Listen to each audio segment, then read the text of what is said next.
더불어민주당 이재명 대선 후보는 오늘 부산 경남 지역 시민들을 만나 지역 현안을 협의합니다. 공개 일정을 잡지 않은 국민의힘 윤석열 후보는 선대위 구성을 놓고 고심을 이어갈 것으로 보입니다. 취재기자 연결합니다. 권민석 기자. 네, 국회입니다. 네, 이재명 후보가 이제 부산 민심 탐방을 이어가고 있는데 첫 일정으로 유엔 기념공원을 찾았죠? 네, 이재명 후보는 오늘 오전 6.25 전쟁에 참전한 유엔 전몰장병 유해가 안치된 부산 남구 유엔 기념공원을 찾아 참배했습니다. 이 후보는 우리 자유민주주의를 지키기 위한 고귀한 희생을 추모하면서 평화와 자유는 온 인류가 힘을 합쳐 함께 지켜야 할 핵심 가치라고 강조했습니다. 이 후보는 또 부산 지역 스타트업 벤처 기업인들을 만나 애로사항을 현재 청취하고 있습니다. 오후에 부산 청년들과 간담회까지 마치고 나면 경남 마산으로 이동해 마산 어시장을 방문하고 또다시 거제로 넘어가 거제 지역 예비 부부들을 만나서 청년 세대 문제를 토론합니다.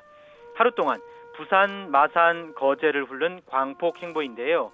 이 후보는 오늘 고 전태일 열사 50일주기를 맞아 SNS를 통해 추모의 뜻을 밝히고 일하는 사람 누구나 법의 보호를 받고 노동이 존중받는 사회를 꼭 만들겠다고 거듭 다짐하기도 했습니다. 네, 국민의힘의 윤석열 후보 움직임도 전해주시죠. 네, 윤석열 후보는 오늘 별다른 공개 일정을 잡지 않았습니다. 휴식을 취하면서 대선 가도를 본격화할 선거대책위원회 구성 방안을 고민할 것으로 보입니다. 선대위를 진두지휘할 총괄 선대위원장은 김종인 전 비상대책위원장 원톱 체제가 매우 유력하고요. 그 밑에 직능별 공동선대본부장 4명을 두는 방안이 논의되고 있습니다. 하지만 김 전 비대위원장은 물론 이준석 대표까지 소규모 선대위를 강조하고 있고 누구를 임명할 건지 인선에서도 이견이 여전한 것으로 전해졌습니다. 당 관계자는 주말까지 선대위 구성안이 결론 나기는 쉽지 않아 보인다면서 월요일 최고위원회의 안건으로 올리기 어려울 것으로 전망했습니다. 오늘 하루 숨을 고른 윤 후보는 내일은 프로야구 한국 시리즈 1차전을 관람하며 청년 세대와 접촉면을 넓힙니다.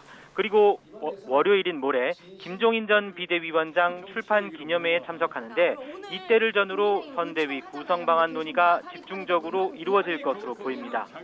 윤 후보는 또 대선 후보 선출을 축하하는 문재인 대통령의 축하난도 월요일에 이철희 청와대 정무수석을 직접 만나 전달받을 예정입니다. 지금까지 국회에서 YTN 권민석입니다.